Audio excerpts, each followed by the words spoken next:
Welcome in. The Longhorns said adios to the Baylor Bears emphatically. They're ranked number 3 in the country, and it's on to Kansas.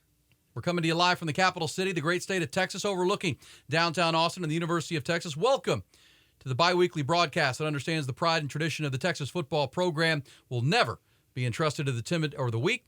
We are the Eyes on Texas multicast. Our eyes are firmly planted on the third-ranked Longhorns and a product of the Republic of Football on the Dave Campbell's Texas Football Podcast Network. We are powered by our presenting partners at Grande Equipment and our other founding partners. We'll tell you about them throughout the course of the program. I'm Aaron Hogan, morning show host at The Horn here in Austin, Texas. Have been for a quarter century. He is the senior writer at Dave Campbell's Texas Football Magazine, who was in Waco for the pregame hype that turned into a squash of a game.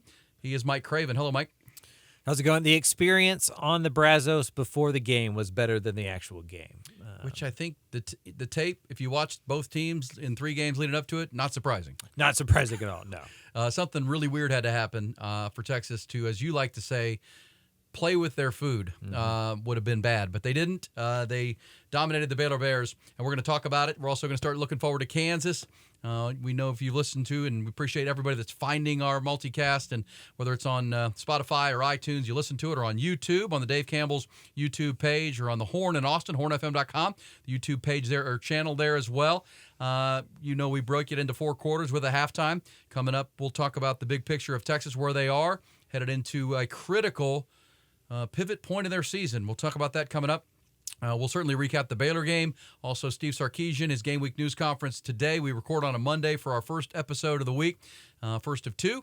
He talked about what he likes about this team, what the challenge is ahead, players who are standing out to him. Also, a big recruiting win for the Longhorns on Sunday and the weekend. Wasn't just a win over Baylor. They also landed the number 1 offensive tackle prospect in the nation to go with the number 1 edge rushing prospect in the nation from Duncanville, Colin Simmons. They had Brandon Baker from Mater Dei out in California on Sunday. Man, what a weekend for the Horns. We'll talk about that with Mike and myself. Nolan Hogan is our digital producer. Griffin Hogan is here producing, and we're going to have some fun. It's the multicast that keeps you on top of all things Texas football. We call it the multicast, as we said, because it's available all over the place. YouTube, Instagram, and Spotify. Also follow the show on our social media network platforms. Twitter, it's Eyes on Texas FB.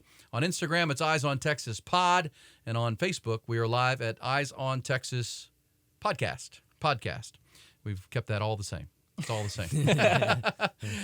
Before we start and tell you about our presenting partners at Grande Equipment, we had a great lunch with today, Wes and Weston, great people. Appreciate their partnership. Mike, the trip to the Brazos, it was hyped. It was as advertised. It was a blackout, sellout crowd. There was no doubt about it. And your experience, you were covering it for Dave Campbell's Texas Football on your tour of 13 different football stadiums over the college football season. Yeah, 4 down. That was the 4th one. And that was the best one. That was the best atmosphere so far. Colorado, TCU, Oregon at Tech was also really nice.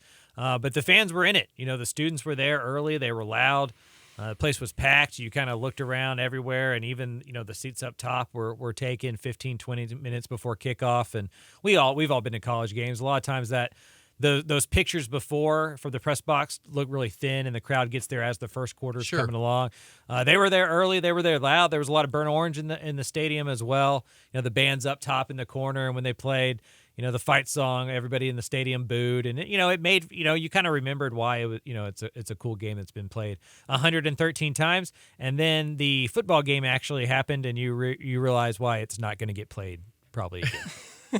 Well, and where the state of both programs are. We know, we'll talk about this, but the Crossroads, 2 years ago, Baylor won the Big 12 championship, and they beat Texas in that same stadium in one of those fourth quarter collapses for Texas, second half. Remember the fake punt the Longhorns tried?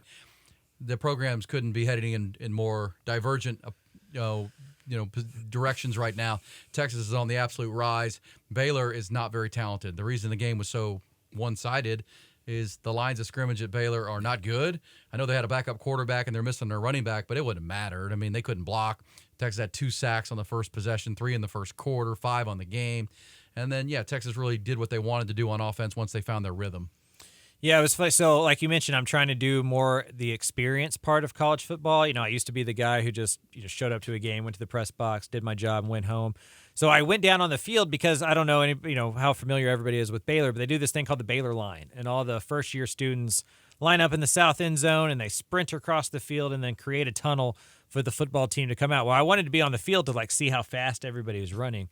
And I almost got ran over. But then nobody told me to leave. And so I was like, well, I'll just watch, the first couple series down on the field. Because for anybody who's ever gotten to do that, like it's so fast. Like it is amazing. You get a better appreciation for what these guys are capable of when you do that.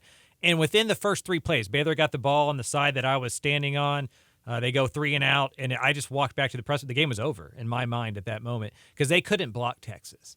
And you go back to 2021, Baylor was absolutely the better team at the offensive line position and on defense. And you flash forward 2 seasons, and Texas has absolutely lapped them on the offensive line and on defense. Well, we'll talk about that in the recruiting effort as well, because Kyle Flood, the NIL, Sark, they're doing a great job because they're developing players. They're giving them a great experience. We were Sark with a great quote today about their recruiting philosophy. It's not about stars. It's about position, players that they evaluate. If they happen to be 5 stars, that's good. But we're certainly seeing that, and it showed up on Saturday. And that's the Longhorn advantage, I think, the rest of the way. They're going to have that offensive line advantage if they can stay healthy throughout. We'll talk more with Mike. We'll do our first quarter coming up. Before we start, let's thank our presenting partners at Grande Equipment. Having a great year, even through this downtime. They're real cranking. Our friend and partner Wes Murray and his team understand that your reputation with a project is all you have. Building a freeway, bridges, buildings, major construction, even a smaller project that you've got out at your lease or property, they're going to be a place to get your equipment rental and purchase. They're going to get you there, that equipment on time, job site ready and ready to go, because that's, your budget, your timeline. You got to get that project done. You don't need to mess around with your equipment. Grande's operated that way for 31 years. Not in the equipment business. They're in the relationship business every time. When you need that right piece of equipment for that project, large or small, go to Grande. It'll be there and ready to go. And they deliver from all major manufacturers, Caterpillar, John Deere, Komatsu, and Volvo. As an independent equipment contractor, they don't get locked into one. They haven't partnered with one group. They do everybody. It's heavy equipment sales and rentals. It's Grande Equipment. They have a new renewable energy sector as well, supporting solar projects all over the country. The pile driver application, both new and used, capability of renting statewide and nationally. It's Grande Equipment, our presenting partners and great friends. It's your international independent dealer. Find them at grandeequipment.com. They don't overpromise. They overdeliver at Grande Equipment. Let's get it going with the quarter number 1. We know we break it into 3 quarters. It's quarter 1 brought to you by Dr. Greg Eckert and my new pearly white smile, which I love so much. I'll tell you about Dr. Eckert, 27 years here in Austin, Texas, and can get your smile restored or even the permanently secure dental implants. He'll also tell you about his Brain Vault technology coming up in our program today. But here we are, Mike. Longhorns now ranked 3rd in the country in the AP poll. Right where they were a week ago. Thought maybe, Michigan got behind Rutgers, wouldn't beat Rutgers. Doesn't really matter at this point. They're 3. Florida State had a great win over at Clemson in the overtime, so they have an argument to be the highest-ranked team. I think Texas and Florida State right now are the most accomplished 2 teams in college football of what they've done on the football field compared to Georgia and Michigan, but I think Georgia and Michigan have earned a right based on where they've been as programs, but those are your best 4 teams right now in college football. I would add Ohio State after that win at Notre Dame. I thought USC. That was USC. I think Washington. If I had an AP poll vote, I think Washington would be my number 1 team. Wow. Florida State, Texas up there as well. Ohio State because of the win. I like to look at this stuff as a snapshot of the season, though. I think sometimes voters tend to put their opinion on what it's going to be 10 weeks from now. I think it should just be week 4. Those would be my most impressive teams. But Texas has been fantastic.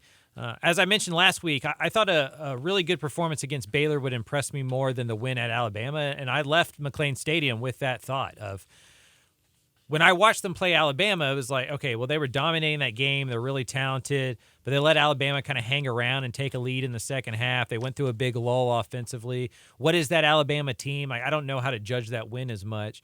But this Baylor game, that's the type of game that Texas tends to go in there and kind of lethargic their way through, or maybe not play as crisp or as clean, treat it like some of the non-conference games that maybe we've seen so far. But they dominated from the very beginning, and that's the part that I was most impressed by. There was never this idea, Texas is usually better than Baylor, but Texas doesn't always show that they're better than Baylor. It was so obvious from the very beginning that this wasn't an equal matchup. Something crazy was going to happen for Baylor to even stay in that game. Yeah, so that's how stark it was. Yeah, I remember when the schedule came out, and we talked about it through our previous episodes through the summer. I was like, well, that Baylor, Waco, right after Alabama, probably be 3-0 or 2-1, whatever you're going to do at Alabama. That Baylor game kind of scares you. No one realized just how far that program has fallen. That's for a different podcast. And Dave Arana's got some issues between 2 Bears. Between 2 Bears, you can check it out on the Republic of Football Network. There you go. Good shout plug. out. Go find that. they've got issues. Shameless plug. Yeah. But let's talk about the Texas senior linebacker Jalen Ford, named the Reese's Senior Bowl Defensive Player of the Week. 8 tackles, an interception. He's also the Big 12's Defensive Player of the Week. That was my pick. I'm in the pregame, which watching this Baylor offense, they weren't much, but you felt like he'd have some opportunities to drop in coverage, make a play, made it in the end zone, in the red zone. Texas played some great red zone defense, held Baylor to 2 field goals. Can we see the highlight, Nolan, from Jalen Ford? This was a interesting play of the game. Texas muffed 2 punts. We'll start talking about his special teams. What wind was blowing. Xavier Worthy let one get to his shoulder pads. Keelan Robinson did on a kickoff. Jordan Whittington dropped one. They're going to make that a point of emphasis. But Jalen Ford and the Longhorns stepped up. Big interception to not allow any points after a turnover.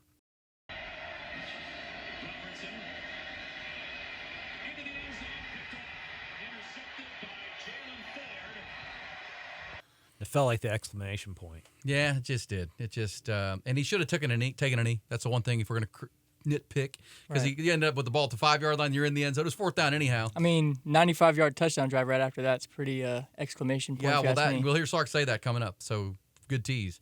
Sark talked about the complementary football they've been playing, and that was part of that. And Sark will even say what I just said. Take a knee, and you're in the end zone. Get us that 15 extra yards, but we took care of it anyhow. He led Texas with 8 tackles, as we said, and that pick in the 38-6 win. Also today was announced, no surprise, we know that the Kansas game this week is 2:30. The Red River game, 11 o'clock. Not a surprise on ABC. It's an 11 o'clock kick. So if you want to get your plans made, I'm sure you've been planning on it for your tailgates. Always get up there to that big Dallas, Texas X's tailgate party. They have a great one right on the fairgrounds in the Cotton Bowl. Get you ready for that. That's 11 a.m. But here's the pivot point, I think, for me, Mike, because they've gotten through Alabama. They've checked a lot of boxes so far. They're a really good team. Whether you want to make them 3 or 5 or 1 or 2, wherever, doesn't matter. They're good. They're in contention.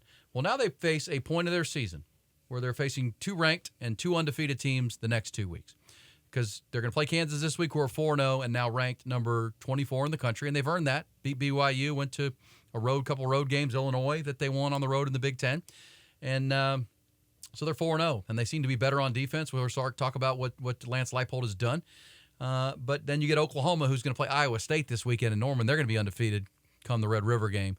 So this is now, you never know how a season develops, but this is now the critical 2 weeks of this season for the Longhorns. Yeah, and historically, I mean, even if we go back into Mac Brown's era, this was the scary game for Texas every year, that week before Oklahoma. They always played pretty well the week after Oklahoma. The week before Oklahoma would be the one where they'd, maybe, either lose that game or at least be really close. Kansas has 2 things that you can't coach. Kansas has a really good quarterback, and Kansas has, the best coach in the conference. And so they're gonna scare Texas. They're gonna be, maybe the best team that Texas has played kind of so far. At least the most I think they're gonna be. They're not the best team that Texas has played, because Alabama's got so much talent. Their offense is going to challenge Texas more than I think any offense that they've played so far this season, because of what the quarterback can do. Well, and maybe any more than will face all year. Yeah. I mean, there's a chance. And I think what you're trying to say is something we've talked about on our morning show. They have the best offensive identity of any team they've played so far, for sure. They know who their quarterback is. They know who their running backs are. They know who their receivers are. They know their system. And it's very similar to Sark. I mean, Sark and Lance Leipold got to their jobs the same year, and they've built their programs. And consistency and continuity in their coaching staffs, young players that have grown up, added some pieces. But let's hear Sark first, and let's talk about the Baylor game. To start this, we'll hear that. Is there an idea this could be a trap game ahead of Oklahoma? Sark was pretty emphatic about that today. Let's start with cut 1 and Sark talking today about what he liked and didn't like. Just the after film watch, see it from the sidelines, as Mike Craven got to do up in Waco, but then watching the film, what his overall assessment of what happened in Waco. Really proud of our guys in a couple areas. One was our ability to play complementary football. You think about. We get a stop, we get a big punt return, 2 plays later, touchdown. We're in the low red, 4th down, Jalen Ford gets an interception. Didn't love him bringing it out, but we get the ball on the 5, and then the offense goes 95 yards for a touchdown. We muff a punt, sudden change. Our defense is able to take the field, put the fire out, and not give momentum back to them. So from a complementary football standpoint, I think that really stood out to me. I think an area where we need to improve, I think we can be much better on special teams. I know it wasn't glaring outside of, we see the 2 muff punts, but it was other things beyond that. And we've got a very high standard here on special teams. So that'll be a point of emphasis of ours this week to make sure we get back to playing the standard on special teams that we're capable of. All right, so there you go. Yeah, the special teams, got to fix that. Sark wouldn't say it today, but you were there. The wind was up. The wind was blowing a little bit, and X-Man's ball kind of knuckled, and he didn't get his feet under him, and they got to work on that. That was Baylor's best play. Yeah, Punt. And they couldn't take advantage of it more than they did. All right, let's cut to cut 3 here. The offensive versatility. We're looking at positives after 4 weeks, 4 wins. Offensive versatility. This is something I think we'll talk about with Kansas, that they are this way too. We just talked about their identity. Texas knows what they are now. Jonathan Brooks, who we'll hear Sark talk about more coming up, emerging as the RB1. They're finding that lead guy. They're finding their identity. Quinn is settling down. All things we'll talk about here on this episode.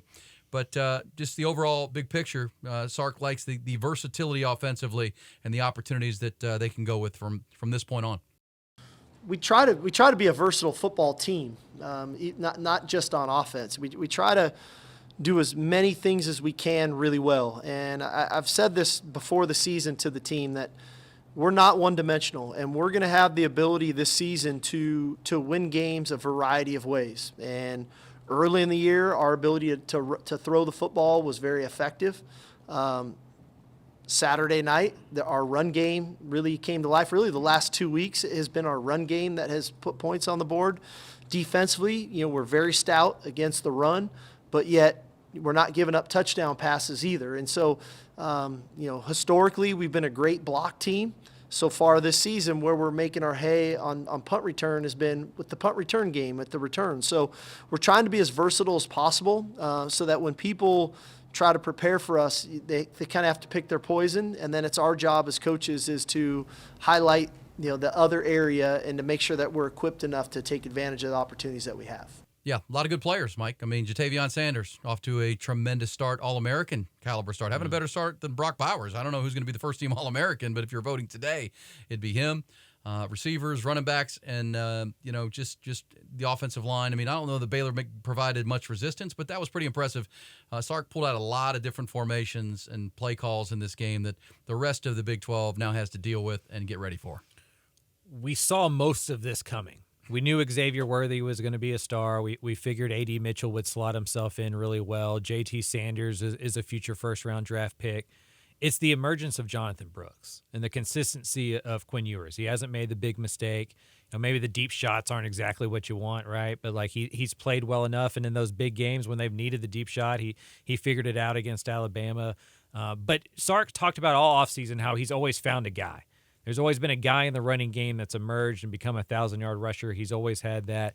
We figured it'd be C.J. Baxter. I figured it'd be C.J. Baxter. And it sounded like it was going to be. After fall camp. Baxter got the first run out there in the first game.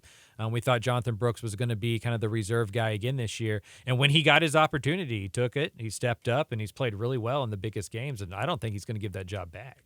Doesn't feel like it. I mean, he is really, since from the fourth quarter of the Alabama game. We'll hear Sark talking about him coming up in our second quarter. We're going to hear Sark talk about some of the key standouts that we've seen so far, including Jonathan Brooks and where he's at.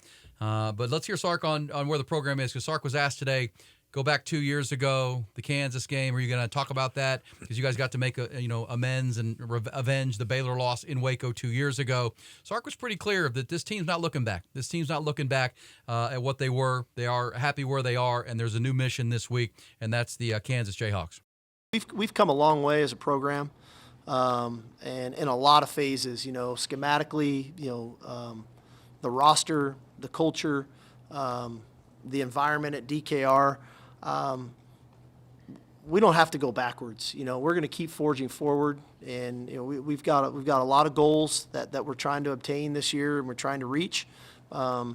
We recognize Kansas is a good football team, but to try to make our guys feel bad for losing a game 2 years ago that it sucked for everybody, I don't know what benefit that is. We got to focus on the task at hand, and that's playing this Kansas team, because this Kansas team is a lot different than that Kansas team 2 years ago as well. Yeah, well, they're better, you're better, and Sark went on to I thought he got kind of zen today, because he was talking about going back, sometimes you gotta face that adversity. He said that game when they lost to Kansas 2 years ago, which is embarrassing where Kansas was for in a 5-7 season, that was the exclamation point of how bad it was. Sark said, sometimes you got to go through that. You went through some hard times in your life, Mike. We all do. Sark did. Mm-hmm. He actually, you can almost see he was going personal, that sometimes you got to hit in the face. You got to realize who are the guys in your locker room that are with you. Who are the guys in this program that are battling and pulling the rope the same direction? It was a really good cut and a really good point that we got to see pretty starkly that we got a lot of work to do. Yeah, he said something about, some storms come along to clear paths. And, I think that's true in life and in football. He seems like a coach that's kind of grown up and is really comfortable with himself, comfortable with this football team. And they're playing with that maturity that we're seeing on the sideline as well. That was a very mature game against Baylor and a mature win against Baylor. I feel like, I was joking with this with Ishmael Johnson, our college editor at Texas Football. There's kind of like a before Bo Davis rant and an after Bo Davis rant. Yeah. And that Kansas game kind of does feel like a fulcrum moment for that program where, it could have folded, and that could have been like a defining factor that, like, when Sark gets fired, we talk about the Kansas game as when we knew that it was never going to work. Instead, it seems like behind the scenes, just from listening to the players, listening to Sark, that it was kind of a come to Jesus moment of like, your shit does stink, right? Like like we're not as good as we should be at the University of Texas. It was a sobering moment, it seems like, for everybody involved. And I don't know this. I just remember senior day last year when we talked about Roshan Johnson at a point in the season stepping up and telling the coaches, I got this, and berating the whole team. Mm-hmm. I don't know if there was that moment. I don't know when that was, but that's what you're talking about. That sometimes you got to find out who are the guys who are with you and who are the guys that need to be let go out of the program. And sometimes you need to see how far you need to go. Yeah. And losing to Kansas will tell you how far you need to go. And they were terrible at that point. They had scholarship limits. Lance Leipold has done a tremendous job of building this team to where they are now. That team should have never beaten Texas. And we know the walk-on, overtime, all that stuff, just a bad loss. But as I like the way Sark said, we're not looking behind. We got a lot to work on. But one other on that, because he was asked with Oklahoma looming, we've teased this a little bit. With Oklahoma looming, is there an idea this could be a trap game? Is this one that you're looking ahead at? Sark was pretty adamant that that's not going to happen. Yes, I think this is a top 25 matchup of two undefeated teams, both very good. And in our mind, like we posted today, this is we're playing for first place, right? And our goal is to get to Arlington in December to compete for a Big 12 championship game, and this game's going to matter a lot in if we have that opportunity or not. And so this game has got our undivided attention. Again, we talked about it at length with the team this morning, that our focus is on the next mission, and Kansas is the next mission, and they need all of our attention. They're a very good football team, and so I don't feel that at all. I haven't heard one word about next week, and so that's a good thing. It's not like I had to stop anybody anywhere to say, hey, no. Our guys are focused, and they know what it's going to take. And all we have to do is turn the tape on of Kansas. They're 4-0 for a reason. It's not by fluke. These guys are playing very good football right now. All right, there's Steve Sarkisian, and that'll wrap up our first quarter, brought to you by Dr. Greg Eckert. Coming up, we'll hear some specific Sark thoughts on players that are really standing out here early in the year, and some maybe we didn't even talk about much leading into the season, including Jonathan Brooks, David Benda, but obviously some other guys that we kind of did. But first quarter is brought to you by Dr. Greg Eckert, my good friend and dentist, and you can see my great new smile. Getting compliments everywhere I go. People are like, man, your teeth look great. It's a total different thing. You're more confident in your smile. And it's what it's about, whether it's a single tooth or multiple teeth, and you do like I do where they restore your teeth, meaning build right over what's there, kind of grind them down a little bit and then use that as the foundation. Or if you just need to start over, the permanently secure dental implants, Dr. Eckert can do both of those procedures better than anybody you're going to find here in Central Texas. He's restored and done over 1,000 cases, and it's just life-changing. People walk out crying because they walk in with the smile that they've been hiding for a long time, and all of a sudden they have this new smile that they're so proud of. I can relate for sure. Why not give him a call for a consultation here in Austin if you're in Central Texas watching our multicast? Again, he is the best. They go to lengths no one else goes to. I got to have a wax impression so I could see it before we even did anything. This is what it's going to look like. Is that what you want? Would that work? Yes. Happy with that. Not everybody does that. He's got his own off-site ceramist, a ceramic guy that comes in, and dentist artist that comes in and helps you define your mouth that fits your jawline. It's everything you want. Give them a call for a consultation where you're the boss. You make informed decisions about your dental health care needs. Dr. Greg Eckert. It's Eckert with a U. Sounds like an E, but it's UECKERT. 345-3166. 345-3166. Dr. Greg Eckert, life-changing smile. Just oral hygiene if you want to do that too. He's a great dentist, great team. It's 27 years right there off Far West in North Central Austin. Dr. Greg Eckert. All right, Mike, second quarter. Let's dive into some specific player conversations brought to you by our man Carlos Carrion, the Texas Mortgage Guy. That's thetexasmortgagiguy.com online. He is the Texas Mortgage Guy. Refis, new house, home, new purchase of any kind. Called our man Carlos. We'll tell you about it coming up. All right, Quinn, you were at the game in Baylor. Quinn Ewers, the Wyoming game, little skittish at times.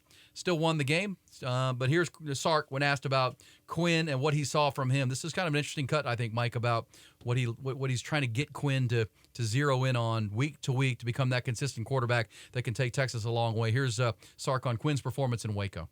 Quinn works really hard throughout the week to get prepared for a ball game. And then when the game comes, trusting that preparation so that he can play loose, free, and confident. I always feel like with Quinn, he's at his best when he's a little bit more loose, a little bit more confident. I don't want him to work playing quarterback. I want him to play quarterback and enjoy playing and have fun. And he's allowed to do that when you put the work in. And it's okay to go play free. And that's how I want our entire team to be. That's when we're at our best. That when we're confident in the prep that we put in, and then we can go cut it loose and have fun playing the game that we prepared to go play. And Quinn's no different than the rest of the guys on the team. Play loose, play prepared, but then don't think through the game, just play. Can we play this highlight? And I want your thoughts, Mike, because you were there live. This was a play I don't know that Quinn would have made last year. I think the shedding of 20 pounds, the more confidence in his athleticism. Quinn Ewers taking off and showing some speed down the outside against that Baylor defense. Here's Quinn to the house. Another rushing touchdown. He's got 3 or 4 of them already this year.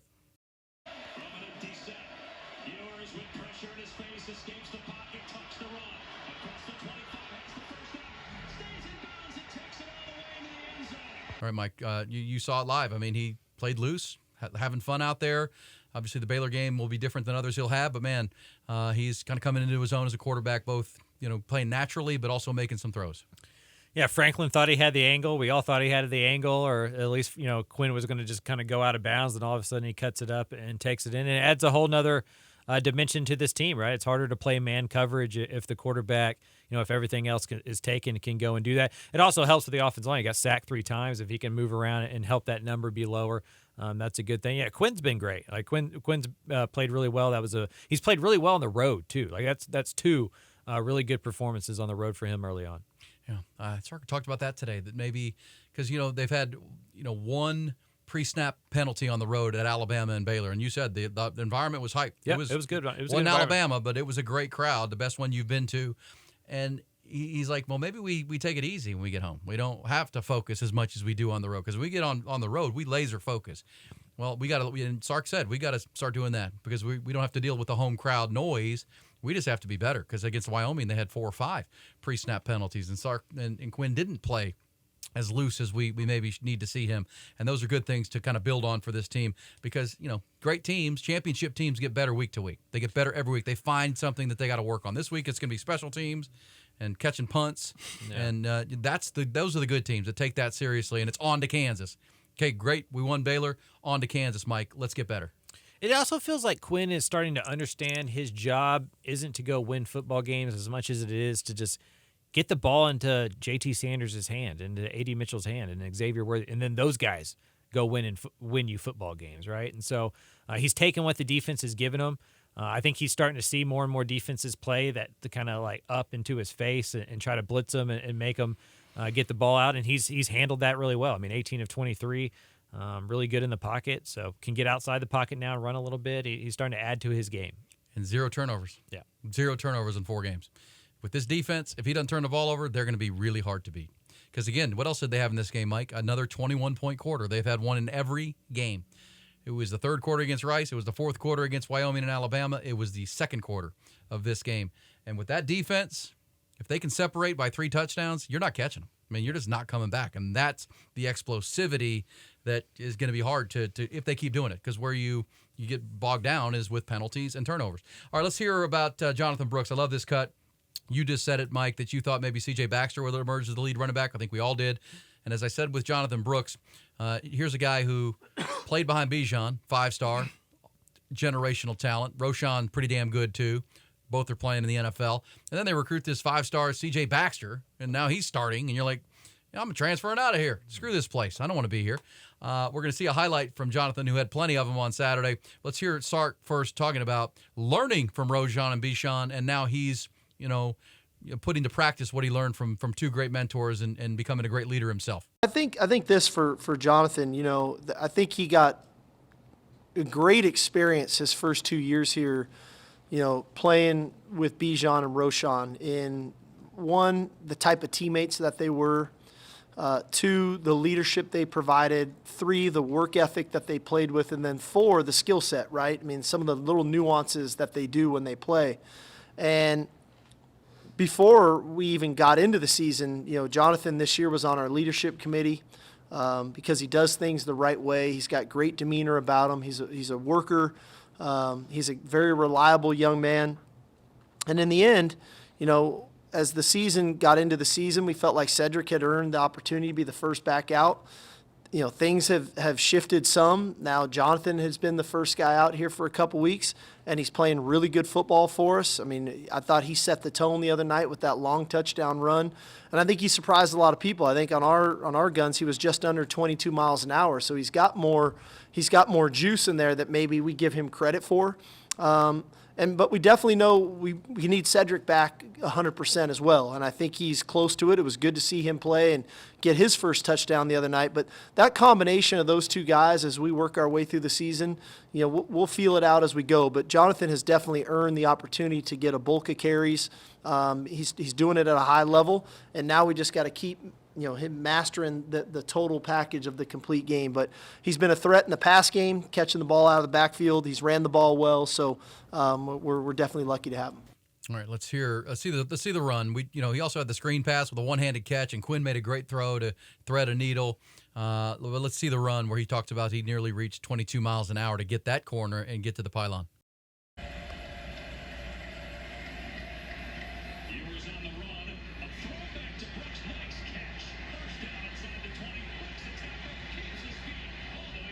All right, interesting. And he mentioned C.J. Baxter. And look, Sark is there's a method to it, right? When you recruit a 5-star and you put him on the field, that helps recruit the next 5-star. So, Jonathan's kind of caught up in that. And C.J. Baxter's still going to get carries. He's a great player. Fans and will argue a little bit. Should it just be Jonathan all the time? CJ's going to play, right? I mean, not that he hasn't earned it, but there was a moment in this game where he hobbled off the field after 1 carry, and almost like they told him, "Hey, get back in there, CJ.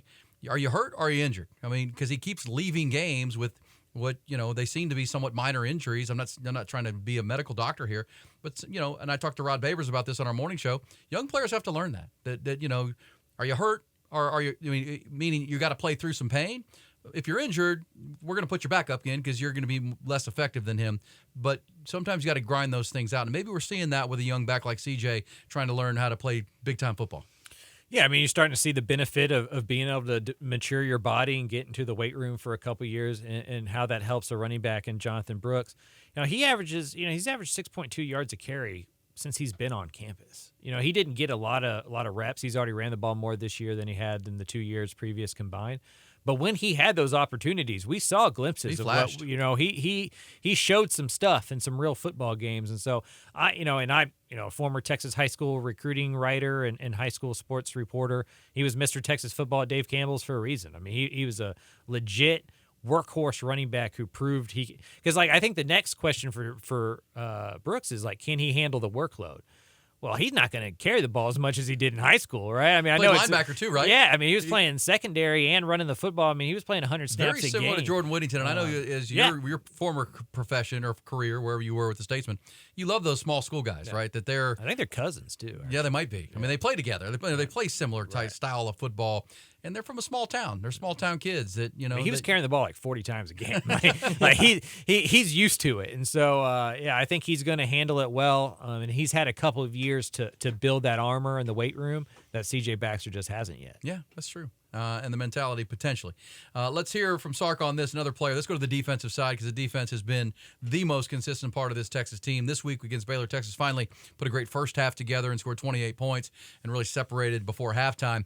But the defense has been outstanding all year long. One of those guys is David Benda, who had a great play, showing his speed, running down a play in that game. That was a big question. Who's going to play the linebacker next to Jalen Ford, who's the Big 12 Defensive Player of the Week, the Reese's Senior Bowl Defensive Player nationally coming off this game with Baylor? Here's Sark on David Benda. This is another cool story, and I like this. This is really good stuff from Sark. Talking about Jonathan Brooks, sticking with it, being perseverant. David Benda, in this day and age of college football, you go play somewhere else. This guy didn't. Sark wants to highlight that and make sure people understand that there's still student athletes playing college football. This day and age of college football, I think we're diminishing and losing the value of perseverance. And he is a prime example of perseverance that, for 2 years, he's at best a role player, spotty special teams play. Some games, plays a few snaps, some not. But the stick-to-itiveness, the work ethic, the commitment to the program. Like I said, he had his best offseason this offseason, his best spring, his best summer. And in the end, he's earning a degree from the University of Texas, which was part of the reason he chose to come to school here. And he's a frontline player for us now. He's a team leader. Hopefully that we celebrate those guys more nowadays, because they're starting to become a dying breed. We don't see those guys as much anymore. It's nowadays, he's not starting as a true freshman or a true sophomore, so what's wrong? Well, he's developed, and development is a big key component to building your program and sustaining your program. But the players need to recognize development too. And I think that's something that David recognized, that he continued to get better. He continued to work. I think credit Jeff Choate, our linebacker coach, for the work that he's done with him. And hopefully there's more examples of that as we move through this era of the transfer portal, that those guys that have that level of perseverance off the field to stick to something that they committed to doing, I think carry that perseverance onto the field with them as well. And I think David's just a really prime example of that. All right, great story. I mean, you talk about it all the time. I mean, you're losing what makes the kind of the fabric of college football, a lot of levels, traditions, rivalries, conferences. But, because, again, David Benda could have left and gone somewhere else and started and not waited his turn and all that, and now he is, and he's making the most of it. One of the episodes this summer when you were out with all your travels for your real job at Dave Campbell's Texas Football, we had Diamante Tucker Dorsey in, who played with David, and he said, watch David Benda this year. David Benda, this is his year. He's put in the work, he's put in the time, and he was very, pounding on the table over there. You love these kind of stories. Yeah, I love these kind of stories. Remember, he was brought in by Tom Herman's staff, so this isn't even his staff. He got in some trouble at the Alamo Bowl. I remember when he was young, he got sent home from that and was able to come back from that. He's always had a bunch of talent, always had the raw tools there, just figuring out how to play football, learning how to do the reads. He was relatively new to football in high school, didn't grow up playing football, Nigerian background, grew up playing soccer mostly, kind of like Joseph Osai. So, just learning that middle linebacker position is tough. But I think this is also a credit to the coaching staff, to Pete Kwiatkowski, to Jeff Choate, to those guys to not throw away a dude like that, to keep working with them, to keep polishing them, to keep making them better, even as a role player for 2 years. It's been very easy for them to move on from David Benda as well. But the fact that he's playing so well this year, just like the fact that Jalen Ford developed so much the year before, I think to me points to what this staff is doing. Yeah, we'll talk about that coming up in our third quarter, recruiting philosophy and then development on top of recruiting, how they sell this program. One other on defense, and I want to ask you a question about the secondary and the rotating of guys because you were there to see it. But Byron Murphy continues to play at an extremely high level. He's lead blocking on goal line situations now. He's just a tenacious pass rusher next to Tavondre Sweat, who's also playing at an elite level right now on the defensive line. Those two together are as good a combination as there is in college football right now.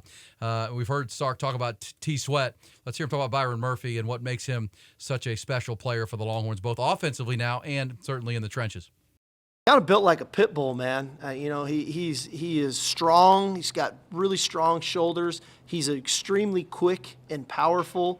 He's got a very high football IQ, and he plays hard. And so those are all really cool prerequisites that you want to have as a defensive lineman, especially with his stature. The one thing he provides for us offensively is A, the football IQ is helpful, but B, the athleticism. He's got really good feet. His change of direction is excellent. You see that at D-line play, but you see it on offense too. I mean, we ran a lead play Saturday on the goal line, and he was able to kind of adjust off of it and kick the defender out to get Brooks in the end zone. Obviously, we saw the hands a couple weeks ago, so it takes athleticism too. It's one thing to know what to do and how to do it, but you have to have the ability, and he. Great player. Out of DeSoto, Claude Mathis, obviously Jonte Cook and Trey Wisner. How about Trey Wisner? Is it Wisner or Wisner? Tell me. Wisner. Do you see his hit on the kickoff return? Lit the dude He up. was down. That was like Roshan Johnson as a freshman knocking people out. I think that was a little DeSoto connection because that was right after Jonte had his huge play. So he's like, oh, let me go get me Let me one go now. make a play. Yeah, you love that.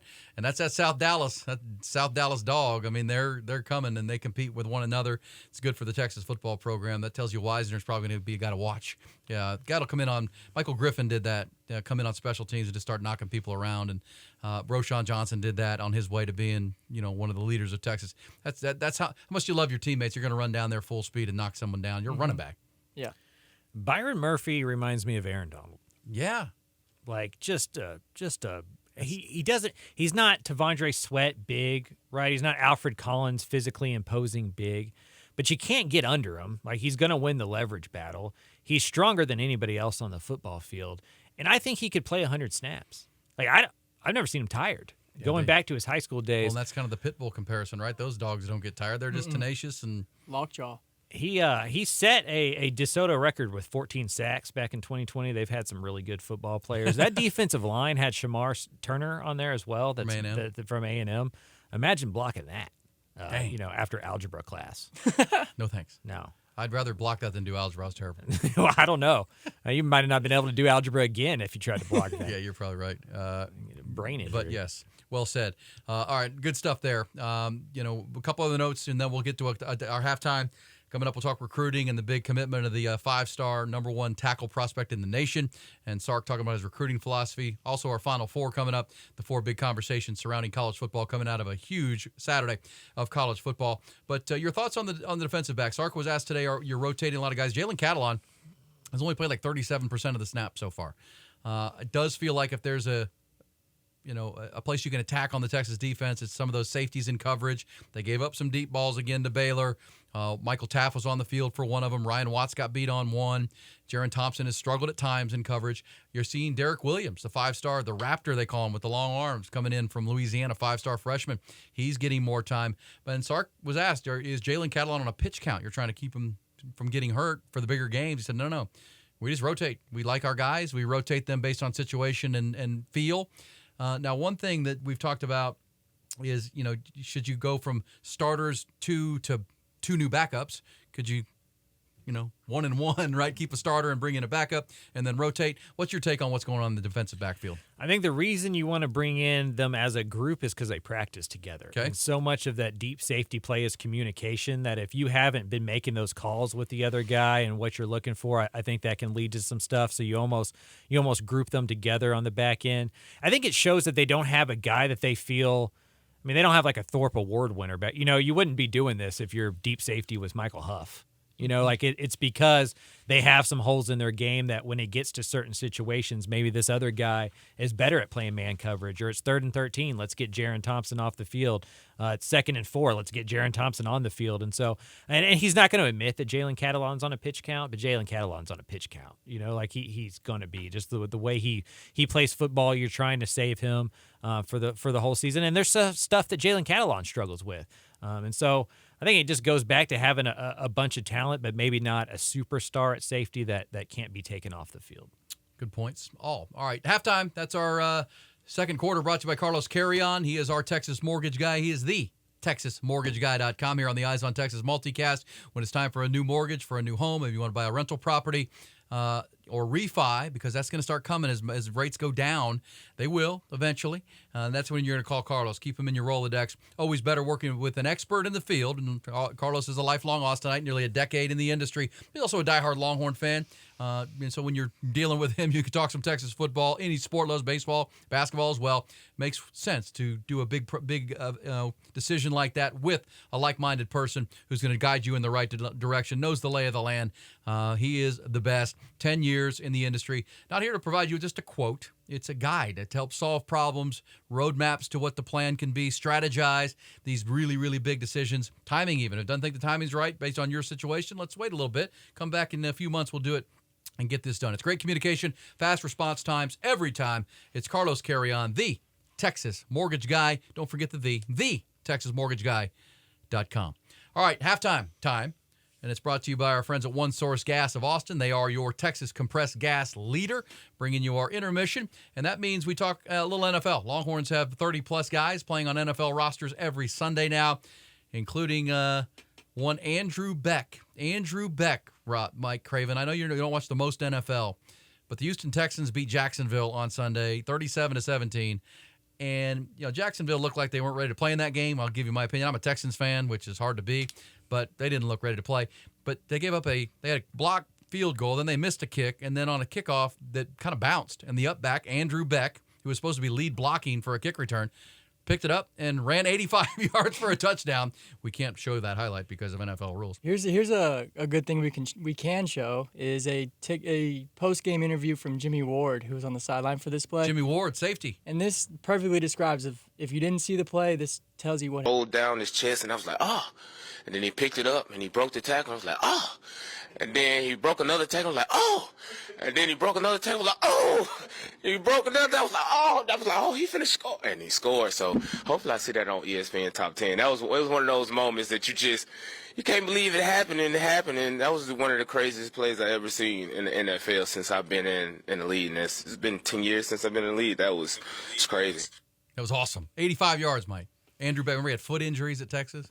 Yeah, I saw a list of top speeds from the NFL this weekend, and Andrew Beck was in like 8th spot on that. He got up over 20 miles per hour on that run, which shows what adrenaline can do for you. It's like when you're being the ball! Right. It's like being chased like a lion. He knew this was like his one and only opportunity to do this, and he probably ran faster than he's ever ran in his entire life. That's awesome. That is awesome. Seize your opportunity. What did Eminem say? You got one shot. Yeah.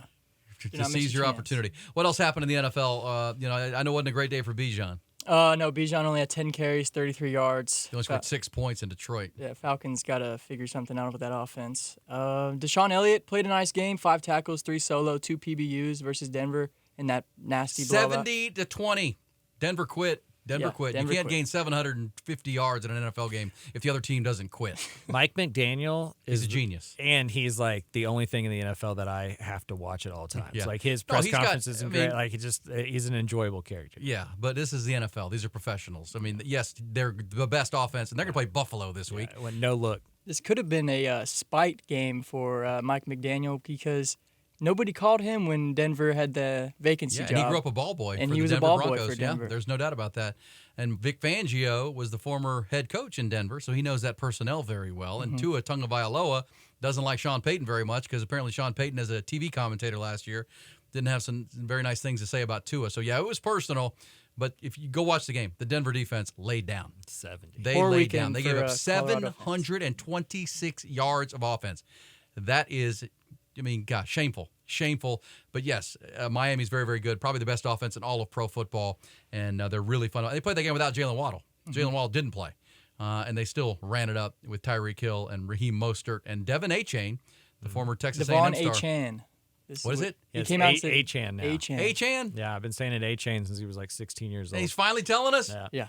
Well, he took him I swore I think game. he's learned how to say it. Like, it's Achane? like it's like one of those family names that like, you finally figure out how like your grandma said it or something like that. Because like I've talked to him and like I feel like he said Achane for like a long period of time. Play-by-play guy says he used Achane as kind of a pun. Right. Yeah, his whole A&M career. Come on, man. Well, maybe grandma called and said, right, I'm hearing this on TV. You're saying it wrong. Or he's getting older and he finally like corrected people. Yeah, he's getting much. Right. He had 260 yards rushing in an NFL football game. That was a good time to do it. That'll help. But he's an Aggie. So, but what else, Nolan? Who else had some good games? Jordan Hicks had another solid week for himself against the Chargers. 6 tackles, 5 solo, and a fumble recovery. Playing for Minnesota. Playing for Minnesota, yes, sir. Justin Tucker was 1 for 2 with the 50-yard field goal. It's a big miss, too, by the way. yeah, Tucker missed doesn't big miss many, miss. but that was a 1919 game. He missed one. He almost never does. Keontae Ingram got some carries, got 5 carries, 13 yards, and a reception for 8 yards. That's against the Cowboys. Against the Cowboys, got the win. Roshan Johnson still trying to get it going in that offense. That Bears offense are is- awful. Bears are not good. awful. But 8 carries, 38 yards, and of course the Andrew Beck Love it. highlight of the weekend. Love it. All right, Nolan will have that every week, compiling what the Longhorns are doing, and always good to keep up with the former Longhorns. Also, as we move into our third quarter, we'll tell you about the future Longhorns on the recruiting trail. I do want to tell you that Halftime brought to you by One Source Gas. They are your leader, locally owned and operated for a dozen plus years now. They understand that when it comes to compressed gas needs, it's just one of those things you have to have if you need it to run your business, whether you're in the service industry, hospitality, medical industry, veterinarian, and you need that gas, you got to have it or else you can't operate. They are your source every time to get it on time and ready to go. Customer service, key to their success, has been for a dozen years. They started as a small company here in Austin. They've grown down into San Marcos and into San Antonio and continuing to expand because they know what they're doing. They take care of you, the customer, every time. So if you're a bar owner, restaurant owner, dental office, veterinary clinic, you have a business that has compressed gas needs, CO2 especially, they are your provider every time. Call or visit. Website is OneSourceGasATX.com, OneSourceGasATX.com, or call them 214-8484. That's 512-214-8484. Richard or one of his great staff members will be glad to get you going and get your compressed gas needs where they need to be, on time, on delivery, and hassle-free every time. All right, third quarter. Time delivered by the Good Times and Incredible Scratch Comfort Food at Hayes City Store and Ice House in Driftwood, Texas. One of my favorite places on the planet to hang out and have a great meal, watch sports, watch live music.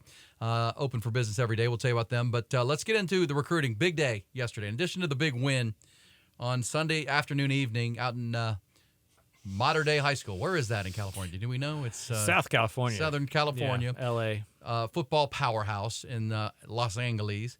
Santa Ana. Was Sarkisian has great ties with this school. His son, who's on the Texas team as a walk-on, played at Mater Dei. Of course, he grew up in Southern California. Was at USC. Understands that area, so he has good ties, and that maybe leads to some of this. But Brandon Baker, 5-star left tackle, playing right tackle at Mater Dei because I just think it's a better fit for that team right now, but can project at both sides. Number 1 tackle prospect in America commits to Texas over Ohio State, Oregon, even Nebraska, and Matt Rule made a late push for him. This is big time. Kyle Flood has done a tremendous job. There are now 20 linemen going to be in this program. Remember, after this year, whatever happens, Craven, the Longhorns there's only one guy that has to graduate this offseason, and that's the right tackle, Christian Jones, who's, by the way, playing great for Texas right now. But everyone else is allowed to come back, including now you're adding the number 1 tackle prospect in the nation to go with the number 1 edge rushing prospect in the nation, who we've talked about here on the multicast before, the Eyes on Texas, Colin Simmons out of Duncanville. That's big time to get both of those tackle and then premier positions. I grew up going to Texas practices. That's what I did for fun. Just hang out with my grandfather and go watch UT practice. And it was more exciting than the football games most of the time back then because they were blowing out teams like they did Baylor this week. But you could go to practice and watch Roy Williams against really good corners or Rod Babers against really good wide receivers. It's starting to get back to that point. Yeah. Right? Where Colin Simmons versus Brandon Baker, that's going to be as talented as those guys see. This is how you win SEC football games, is you get really good up front. You're good in the pass rush. You're good in the interior. You're good on the offensive line. Sark's been on that mission since he got here. That was like mission statement number 1 is to get big bodies into this program. And when you watch Kelvin Banks and how he's developed, I'd imagine as a tackle, you would look at that and go I just want them to do that for me, right? Kelvin Banks is about to be a multimillionaire. I think Brandon Baker feels like he can be kind of next in line there. Well, and I think that the thing I mentioned, Christian Jones has to graduate this year or leave. He can't be here next year unless something changes. But he's, improving his NFL draft stock, which is his goal. I think that's part of Brandon Baker. He's looking at that saying, I can play right tackle next year at Texas. I mean, I can go in there and compete, and they sold that to him. Kelvin Banks started as a freshman. If you're the best guy, you can play opposite Kelvin Banks and begin your journey towards Sunday in the national. And there's worse things to be than Arch Manning's blind side, potentially. Correct. and Arch Manning coming. Quinn Ewers having a good year. They're recruiting at a high level across the board. I wanted to play this because, look, NIL helps. They have the Pancake Factory, right? We understand that. But so does Oregon, and so does Ohio State. I mean, Texas may have more. Nebraska's not hurting for money. Nebraska's not. You know, so when you talk about how much is NIL, sure it is. I mean, there's no doubt. You can't minimize the fact that they can make money now.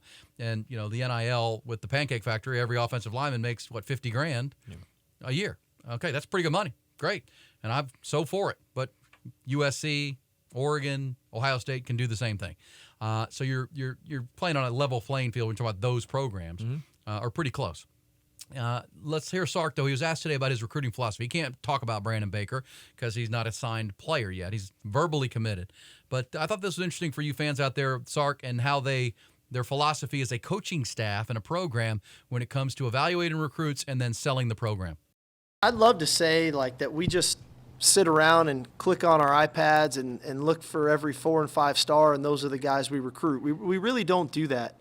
You know, we write up our own evaluations on every player, and if we think they have a fit for our system, not only physically, but a fit for our culture of who they are as people, then we recruit them. Some of them might be 5-star, some of them might be 3-star, some of them are in between.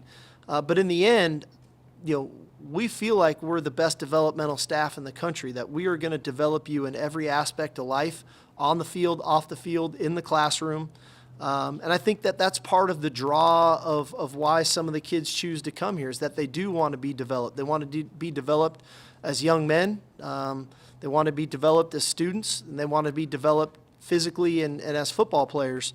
And so I think the majority of the guys that do come into our program recognize that's what they're getting when they come here. And so, you know, you can look to an Anthony Hill or a Jonte Cook, or you can look to a Trevor Gooseby, who's a young left tackle for us right now. I think they're all here because they know they're going to get developed in all 3 phases of their life. For a long time. Seems pretty logical, legitimate.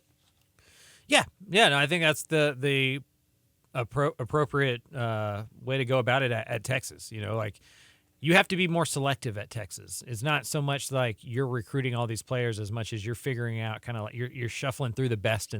So it almost becomes an NFL type situation, right, where you're drafting and trying to put together a roster that way.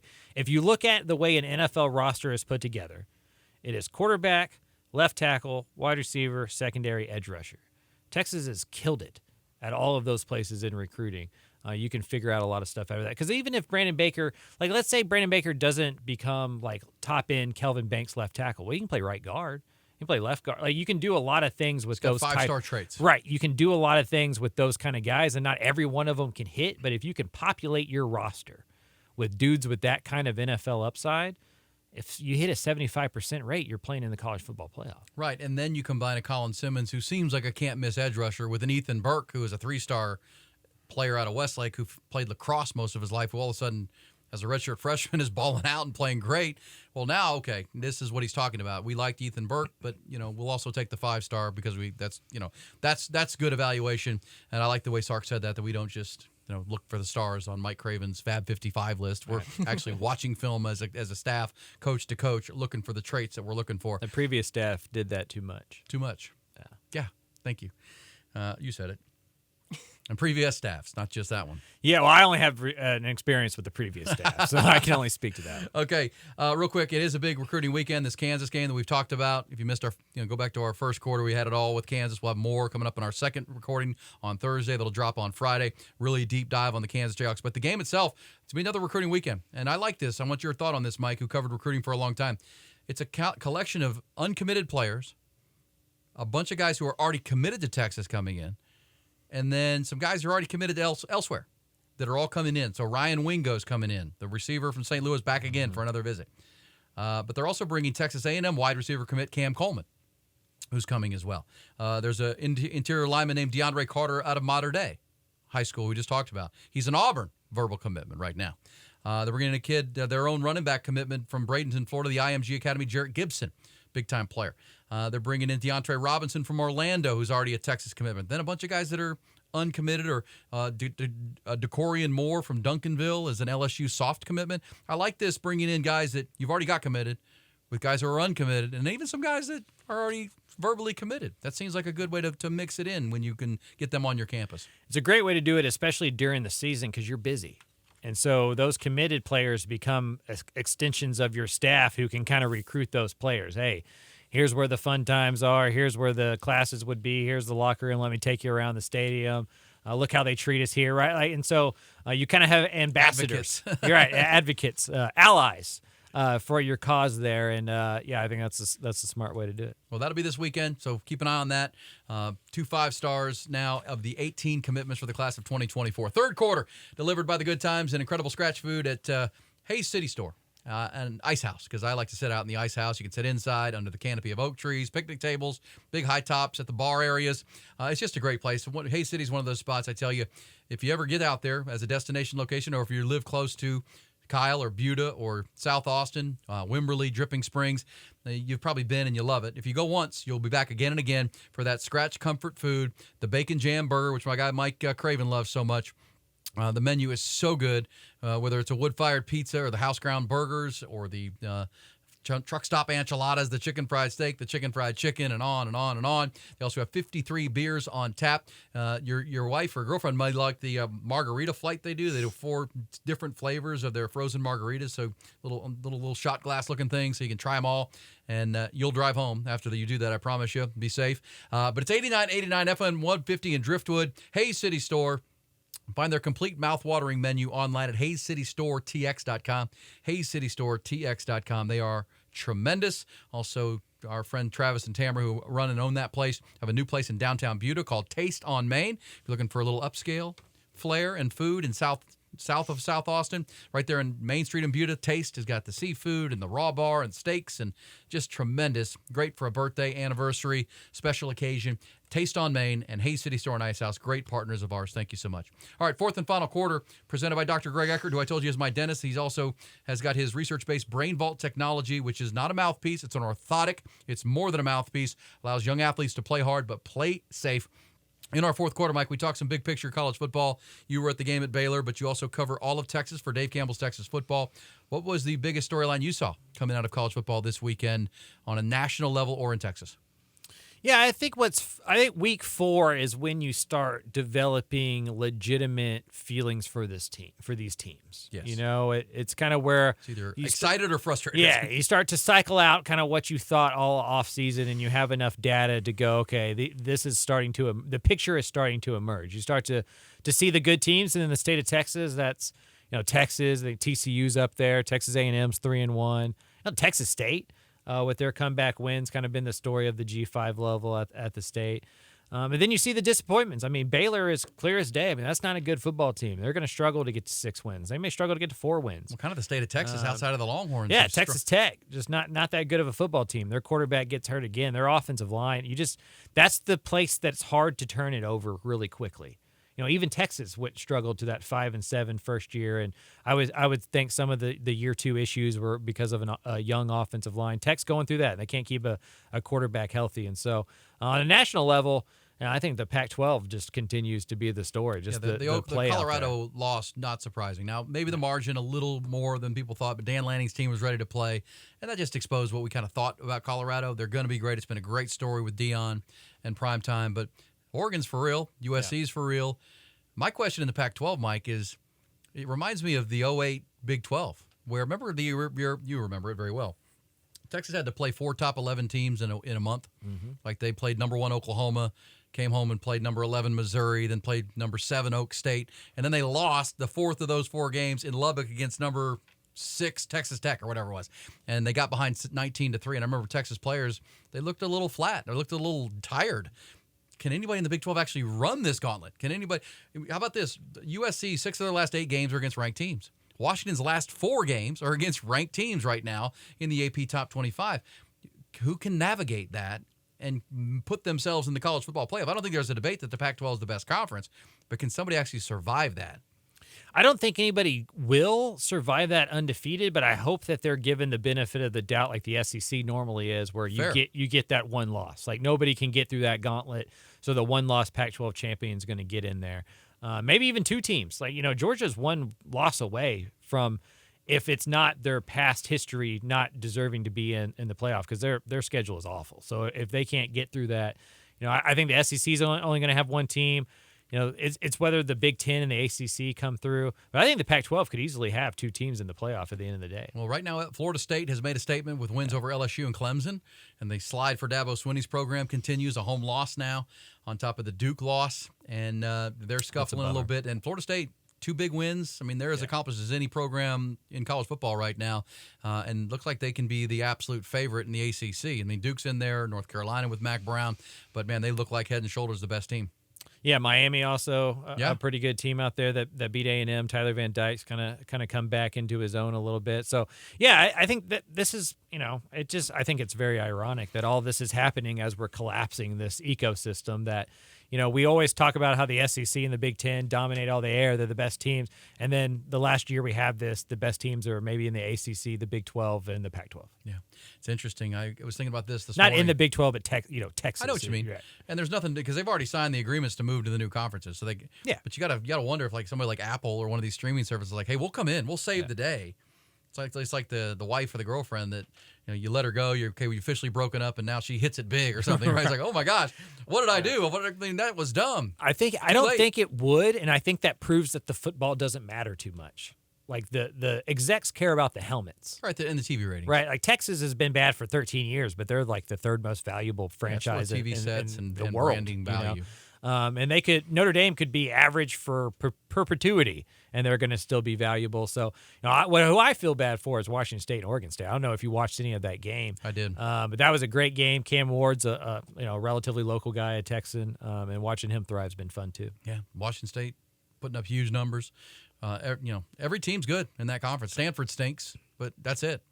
I think every team will give you a battle. That's going to be a challenge. Even Arizona. Yeah, even Cal's good. I thought Arizona State gave a pretty good battle to USC, even though Caleb Williams, they scored up 50-some points. But the big game there is Colorado hosting USC this weekend, the matchup of Shedeur Sanders and, Caleb Williams. That'll be a lot of fun. Bo Nix and Oregon are playing great. It's just really good. Michael Penix might be your front runner for Heisman Trophy right now, what he's doing at Washington. So it's a lot of fun to watch. Also, again, I don't know what was worse, the actual happening of it, or Marcus Freeman's answer to it. But I don't know how you play the 2 critical plays of a football game with 10 people on the field, and then admit that you knew it and didn't do anything about it.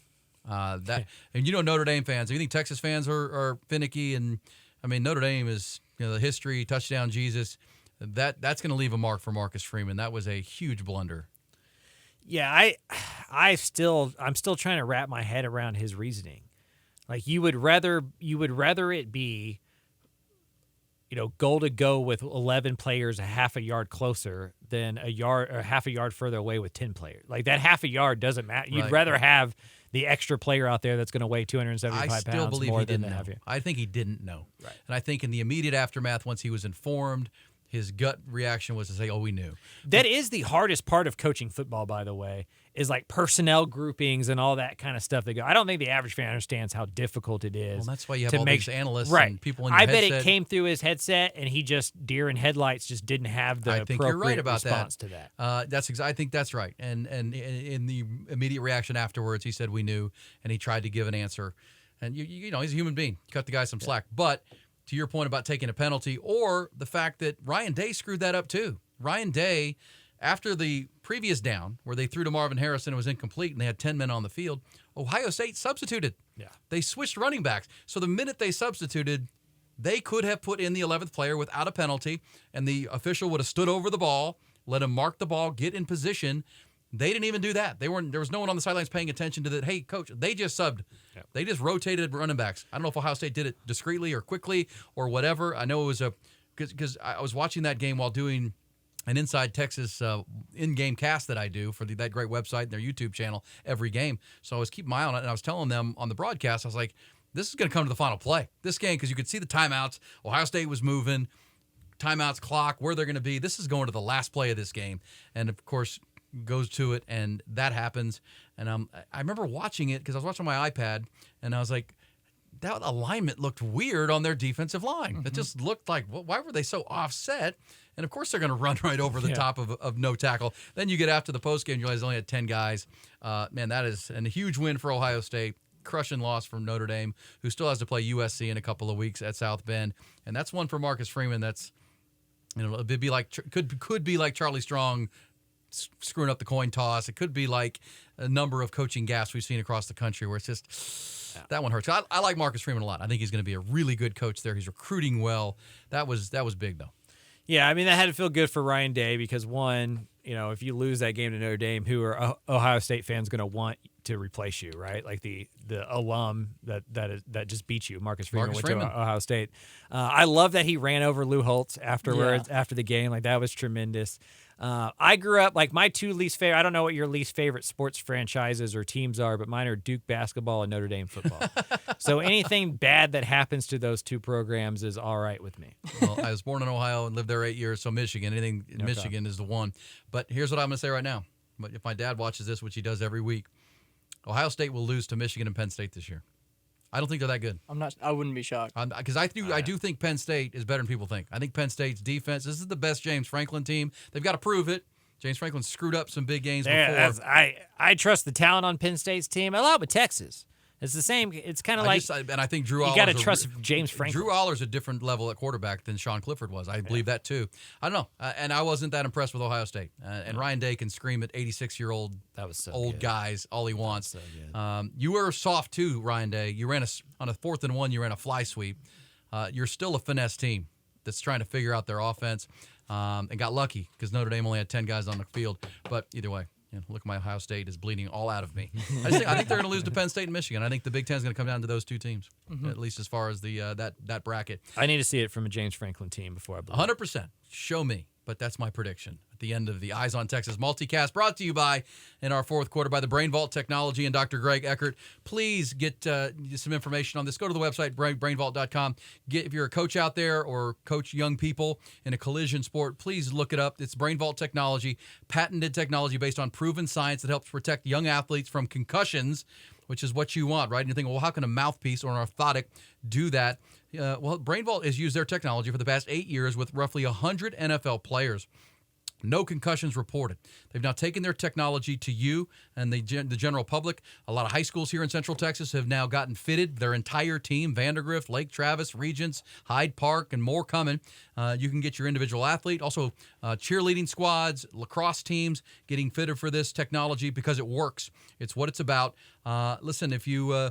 It's about your jaw. It's about your neck muscles. It's about being in the right place when you clinch at the moment of contact with Brain Vault, and you got to be perfectly fitted. It's the bones in your neck. If they're not optimally aligned, these are the muscles attached to those bones, and the concussive forces develop from that. You really do need to learn more about Brain Vault technology. Again, 100-plus players in the NFL, no concussions reported. On top of the helmet and all the other safety measures are taking there. The mouthpiece and the orthotic specific to you can really help. Play safe, play hard, but play safe. It's brainvault.com to set up a fitting for you, your young athlete, or your team of young athletes. That's brainvault.com to learn more. Join the movement. Play hard, but play safe. All right, Michael, that's a wrap on another Eyes on Texas multicast, where you're going to 2 games this week.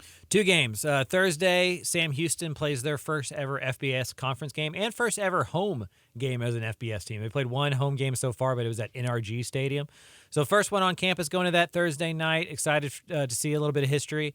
And then back to Austin, going to go Texas-Kansas on Saturday. There you go. 2:30, Texas-Kansas. We'll have our second edition this week coming up. We'll record it on Thursday. It'll drop on Friday with a full preview, deep dive on Jalen Daniels in Kansas, Texas, and Steve Sarkisian. 2 best offenses, I think, for identity and for explosiveness in this conference right now. We will certainly talk about it. We are a product of the Republic of Football and Dave Campbell's Texas Football Podcast Network, also on the Horn FM in Austin podcast channel. YouTube channel. We're powered by Grande Equipment. Thank you to our digital producer, Nolan Hogan. Great job, as always, my friend and son. Our executive producer is Griffin Hogan for their incredible work again this week. Special shout-out to everyone that tunes in to now both multicast. We appreciate it very much. Also, thanks to our founding partners, thetexasmortgageguy.com, Carlos Carrion, Hayes City Store in Driftwood, and the Taste on Main in downtown Buda, One Source Gas of Central Texas, Dr. Greg Eckert, both for my beautiful smile and his dental practice and the Brain Vault technology, and of course, Grande Equipment, our presenting partner, the locally owned, independent, but worldwide equipment company serving your heavy equipment needs since 2004, online at grandeequipment.com. It's the multicast that keeps you on top of all things Texas football. It's the Eyes on Texas multicast. Hook 'em.